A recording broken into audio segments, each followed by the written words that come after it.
Hello everybody, here we are today talking about the Seattle Kraken and whether or not they're going to be a playoff team as they get more aggressive in free agency, as well as some other things that could help them get back to the postseason this year. But before we start with it, please make sure to subscribe if you're new to me or hockey, whatever the case may be. That being said, let's get on into it.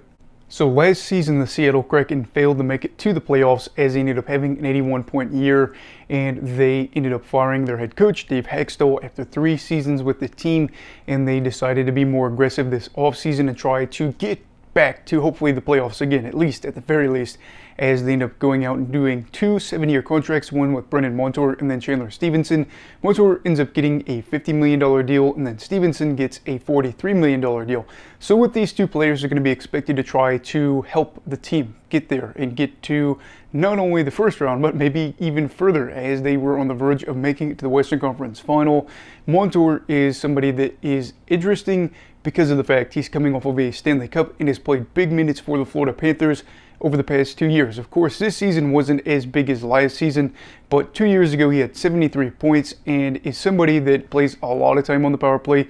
That's been discussed by a lot of people. He is second among defensemen over the past 2 years with time on the man advantage and is 7th in that time for points with 4 goals. Now the thing is, obviously he's been able to rack up a lot of power play points in recent years, but I'm kind of curious to see how things will go in Seattle, as the team was 17th in the league for power play percentage, which was higher than I thought. However, they were not a team that generated a lot of shots, and they were, about average or below average in a lot of categories for like quality of chances and things like that.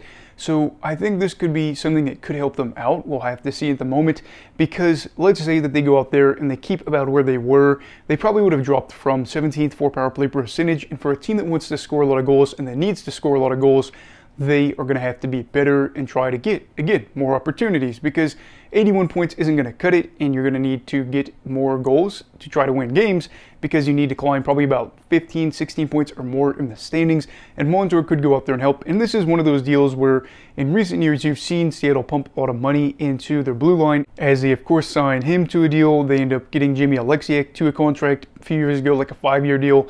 Vince Dunn signed a 4-year extension recently. I think it was last summer that they ended up doing this. So yeah, the blue line next year is going to be expected to do a lot because they've paid a lot of money, and Dunn and Montour especially, I feel like they're going to have those big expectations, hoping to see things like Montour go out there and have, a big year, and then see the power play be better than what they were last year. But those are big aspirations, and we are all well aware of that. As for Chandler Stevenson, he's somebody that, like Montour, has that championship experience with the Vegas Golden Knights, Montour, of course, with Florida, but it is another player that has that, ability to say that they've won a cup that they're bringing in. But I don't necessarily look at it as, oh yeah, they're bringing in guys that know how to win a cup because they're going to try to get there and win a cup with some of those players, when the reality is they've already got some players on their team that have been able to do so.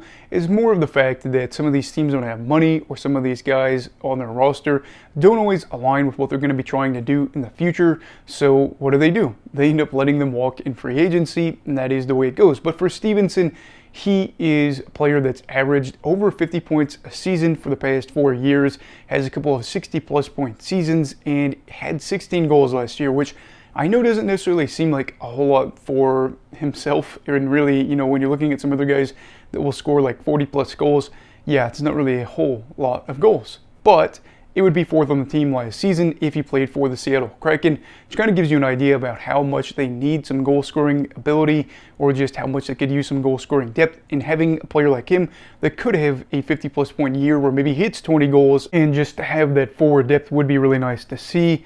But it also doesn't necessarily mean that he's going to be, again, this star that's going to turn them around. So looking at these 2 things, do these players alone necessarily make this team a playoff roster? No, they don't. Montour is an older player that certainly has had some good seasons, but he is not going to be a lock to go out there and be a Norris contender. Stevenson is certainly not going to be a player you'd expect to have a breakout 85-point year or something like that at this point in his career. These deals are a little bit weird because they don't really seem to make sense to me, at least in some way. Yes, they could make the team better, but the 7-year part, I think, is the part that really is throwing me off here, as they both are right around 30 years old. And I don't know, that part just continues to make me think what is going on. But in the short term, this definitely could help for the side as they're going to try to be a team that gets to be more competitive.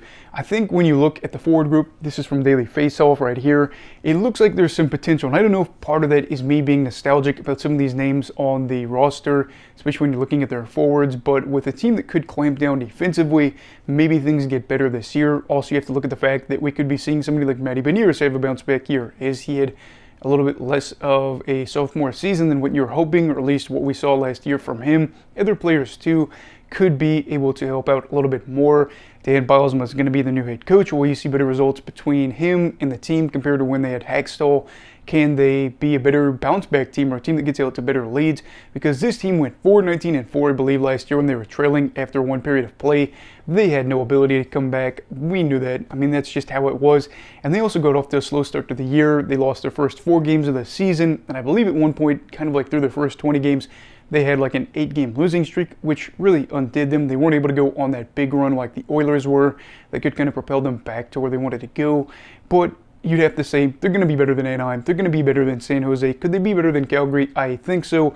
It's going to be a dogfight, and I think if they do make the playoffs, it's going to have to be as a wildcard team, as you have Edmonton, fresh off a Stanley Cup final, Vancouver, that won the division. You have LA, that's made the playoffs 3 years in a row. And then, of course, you have Vegas, which has been a team that has only missed playoffs one time in their franchise history.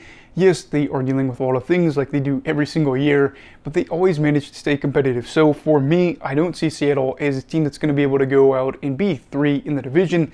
But if things click for them and they have a lot of these guys that are younger that are stepping up, or some of these guys that in recent years are getting the best opportunity they've ever had for a team to thrive and grow even more as they get an expanded role, maybe this team will be better. Maybe they will be a side that's able to climb into the first wildcard spot. I don't know. I'm hoping so, though, because it is fun to see this team play. And I think with them being new and also having a big market like Seattle, it'd be nice to see them get to the postseason, even if they don't really do anything in that time. So yes, in an ideal world, they have Monter just go out there and have another 70-plus season. Stevenson has a career year, and then Matty Beniers just goes on a tear, as well as all these things. But the reality is kind of set somewhere in the middle. But they're hoping to have somewhat realistic expectations for these guys, while also trying to say, well, we did try to go out and get more aggressive.